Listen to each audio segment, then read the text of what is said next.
In this video, I will show you how to crochet a simple and beautiful pattern. It looks quite interesting, but it's easy to make, so it's suitable even for beginners.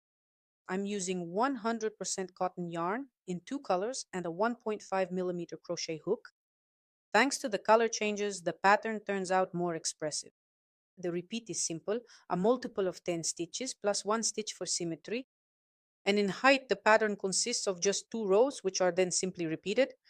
I will show the entire process step by step so you can easily follow along and make the same sample.